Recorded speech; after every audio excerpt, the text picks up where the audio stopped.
उन्होंने काफी कोशिश की है, जवाहरलाल कोल स्पीकिंग, लेकिन राज तरंगनी। उनका पूरा मूल भाव ये है कि ये इतिहास नहीं है, एपिक है, उपन्यास है। और जहां उन्हें लगता है कि ये इतिहास जैसा दिख रहा है या इसमें एक सत्यता, एक इसके तथ्य एक ऐतिहासिक से दिख रहे हैं, वहां भी वो दाएं बाएं करके उसमें कोई न कोई कमी निकालते हैं। फिर भी colonel Stein translated it in 1900। 14वीं शताब्दी तक राज तरंगिणी को अपने अपने मूल आसन से कोई डिगा नहीं सका। गुड।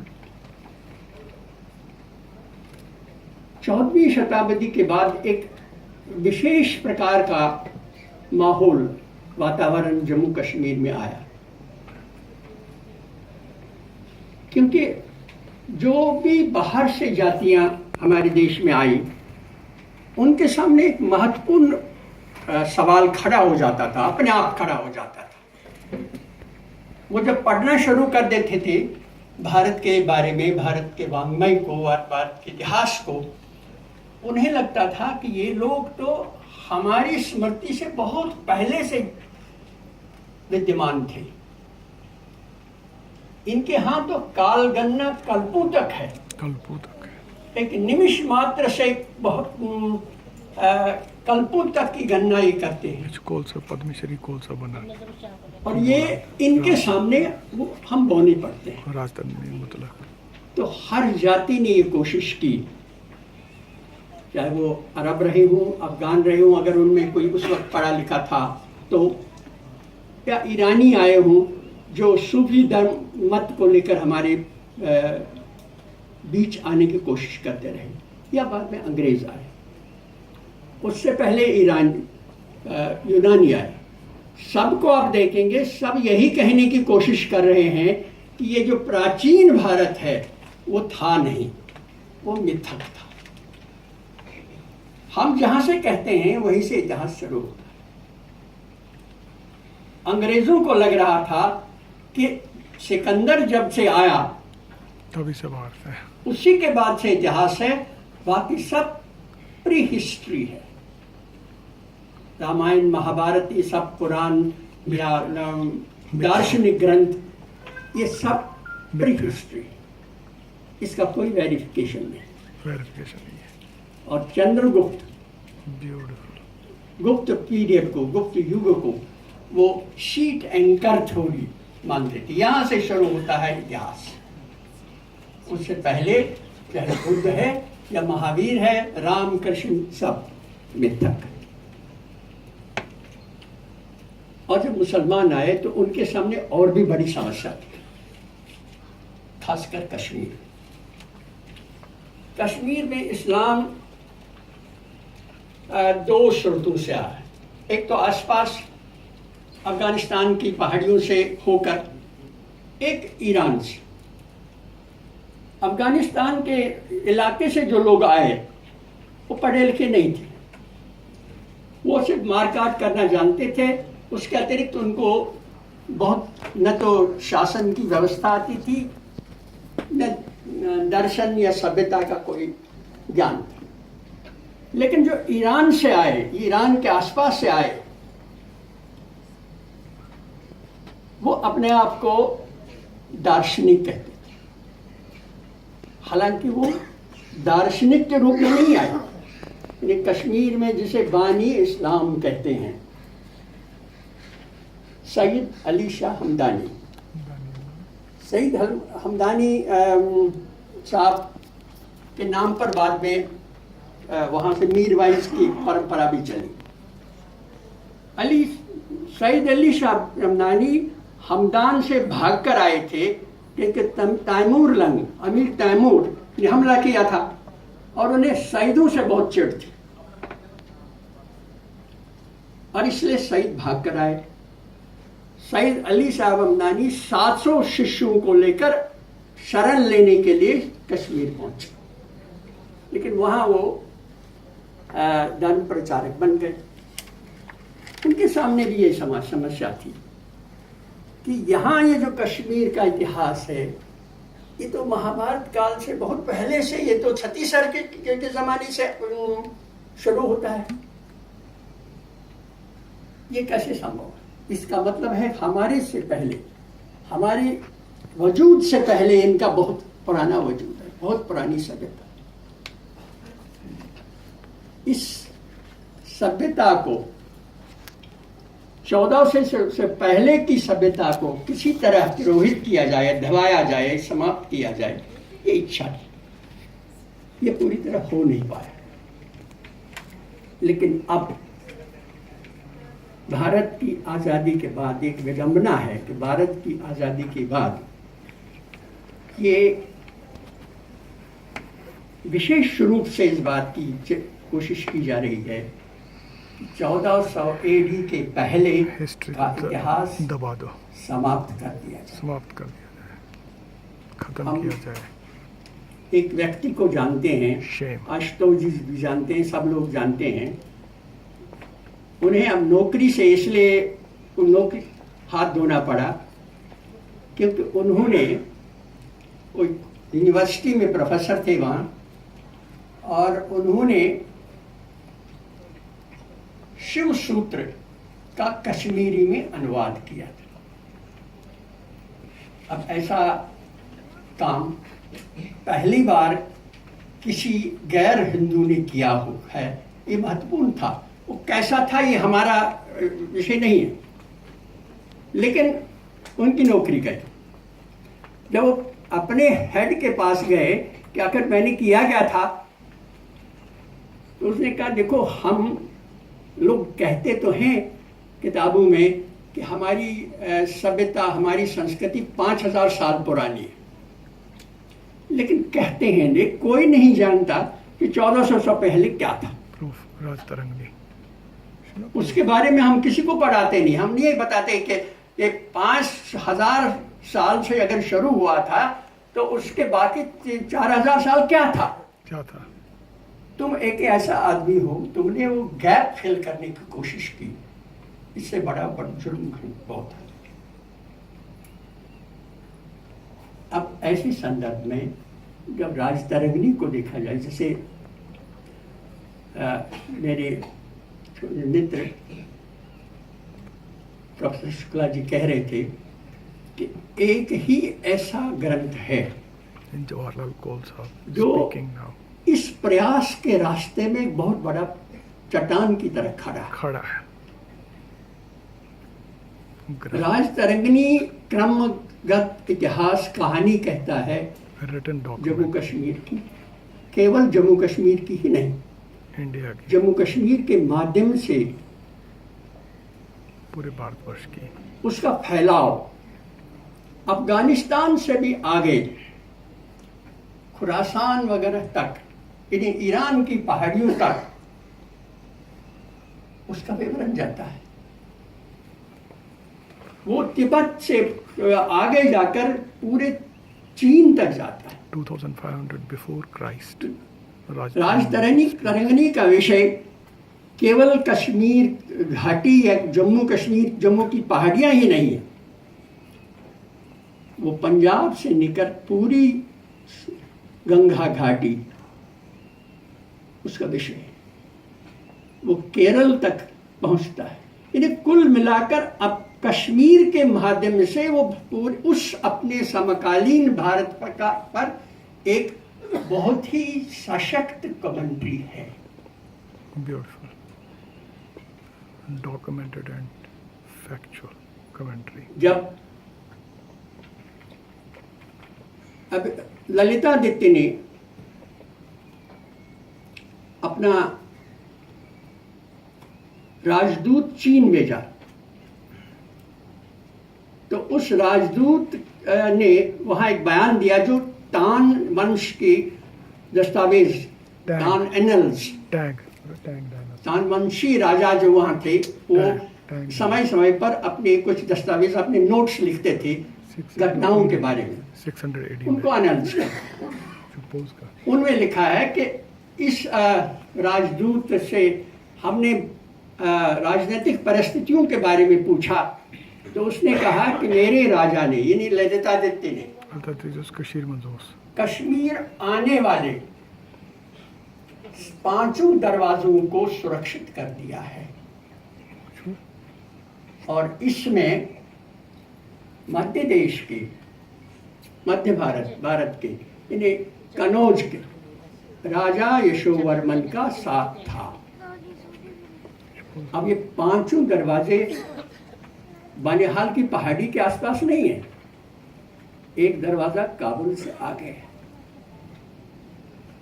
एक दरवाजा तिब्बत की सीमा पर बल्तिस्तान से आगे है, बल्तिस्तान, एक दरवाजा पंजाब में है। the beauty of यानी कुल दरवाजे उसके वो नहीं है जो जम्मू कश्मीर रियासत के आसपास हैं। वो समझता है कि जब हमला आएगा तो अफगानिस्तान से आएगा, चीन या तिब्बत से होकर आएगा, सिंध से समुद्र के रास्ते आएगा, पंजाब तराई से पंजाब के रास्ते में आएगा। जब तक इस सारे क्षेत्र को सुरक्षित नहीं रखा जाएगा तब तक जम्मू कश्मीर सुरक्षित नहीं रह सकता। गुड, तो राजतरंगिणी एक इस तरह का दस्तावेज है, दस्तावेज है। एक महत्वपूर्ण बात कलहन के बारे में ये थी कि कलहन ये जानता था कि घटनाएं ऐसी दिखनी पड़ेंगी जिनमें आक्रोश पैदा होता है। Absolutely. और कलहन को बहुत गुस्सा आ रहा था बहुत सारी घटनाओं, इसमें बहुत सा ऐसा होगा जिसमें उल्लास होगा, अच्छा वीरता का भाव पैदा होगा, सब चीजें होंगी। लेकिन अंततः मैं तभी सही तरीके से लिख सकूंगा जबकि वो शांत रस में पर आधारित होगा। अभिनव गुप्त ने कश्मीर में भरत मुनि के 8 रसों के ऊपर एक और 9वां रस स्थापित किया था, प्रस्तावित किया था, उसका नाम था शांत।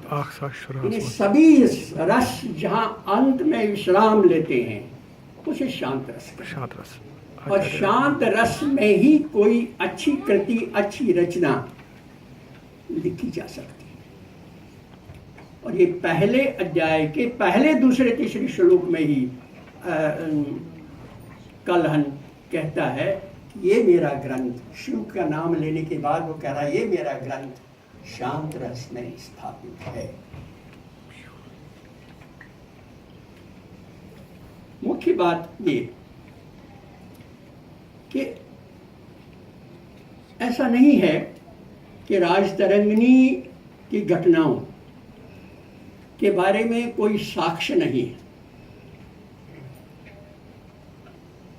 कुछ राजाओं, राजवंशों के बारे में इतने ज्यादा साक्ष्य हैं कि उन्हें, उनकी ऐतिहासिकता को नकारा ही नहीं जा सकता।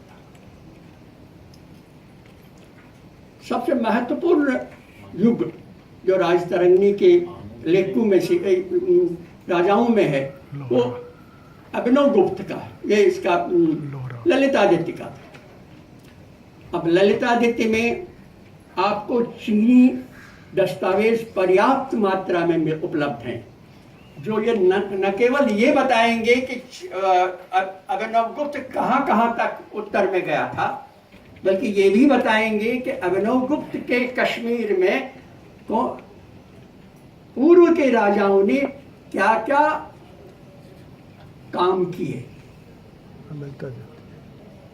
इसी तरह उसी राजा के बारे में विदेशी, जिसको हम प्रसिद्ध मुसलमान इतिहासकार अलबीरूनी ने काफी कुछ भारत के बारे में लिखा, थोड़ा बहुत इतिहास के ऐतिहासिक घटनाओं के बारे में भी लिखा, लेकिन उनका विषय इतिहास नहीं था। ललितादित्य के बारे में उसने सुना था कि वो एक ऐसा राजा था जो आगे जाकर अफगानिस्तान से आगे तुरान और दूसरी जगहों तक पहुंच गया था, मध्य एशिया तक पहुंच गया था। ये उस पर विश्वास नहीं उसे हुआ। और इसलिए उसने कहा कि मुझे विश्वास पर इस पर नहीं। हालांकि कश्मीर में उनकी विजय को आज भी एक उत्सव के रूप में मनाया जाता है, लेकिन मुझे इस पर विश्वास नहीं। अब विश्वास क्यों नहीं है? क्योंकि अल-बिरूनी ने अब इस ललितादित्य के बारे में कुछ भी नहीं पढ़ा। संस्कृत साहित्य की बात तो छोड़ दीजिए, उन्होंने वो पुस्तक भी नहीं पढ़ी थी जो अरबी में लिखी गई थी। अल-बिरूनी से पहले लगभग 150-200 साल पहले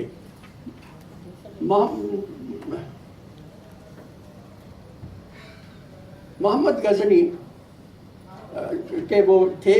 उससे पहले सिंध पर जब आक्रमण हुआ, उसके साथ, उस आक्रमण के साथ, उस अरबों के उस आक्रमण के साथ एक लेखक भी आए थे, मिर्जा इस्माइल। मिर्जा इस्माइल ने एक पुस्तक लिखी सिंध पर, वो सिंध का इतिहास है। उसका नाम उसने रखा चचनामा। चच एक राजा था, राजा दरोहर का एक पूर्वज, वहां से उसने शुरू किया है और जो दाहर की पराजय है वहां तक उसने पूरी कहानी लिखी। उसमें जब दाहर हारने लगा तो उसने एक चिट्ठी लिखी जिसमें उसने कहा था कि मैंने एक बहुत बड़ी गलती की। अगर समय रहते मैंने कश्मीर के राजा ललितादित्य को मदद के लिए बुलाया होता तो तुम मैंने अरब प्रलय काल तक मेरी दिशा में, इस भारत की दिशा में नहीं आ पाते, क्योंकि वहाँ का राजा न केवल भारत के राजाओं का सिरमौर है, बल्कि वो गांधार, काबुल और तोरान तक के राजा उसके आदेश को स्वीकार करते हैं। ये पुस्तक अरबी में थी और 100 साल बाद इसे फारसी में भी अनुवादित किया था। यानी उपलब्ध थी और प्रचलित पुस्तक थी। अल-बिरूनी नहीं पढ़ा था, इसलिए अल-बिरूनी का अविश्वास स्वयं भी विश्वसनीय नहीं है। इसी तरह कनौज पर हमला जो ललितादित्य ने किया, वो भी बाही स्रोतों से, ऐसे स्रोतों से जो ललितादित्य और कश्मीर से जुड़े नहीं हैं, उनसे भी साबित किया जा सकता है। कुल मिलाकर कहने का ये तात्पर्य ये है कि राजतरंगिणी के बहुत सारे हिस्से ऐसे हैं जिन पर शंका करना संभव नहीं है। लेकिन ये बात भी सच है कि किसी भी ग्रंथ को अगर हम पूरी तरह से ऐतिहासिक साबित करना चाहते हैं, उसकी ऐतिहासिकता को साबित करने के लिए ये आवश्यक है कि उनके सबसे कमजोर हिस्सों को भी हम साबित कर सकें।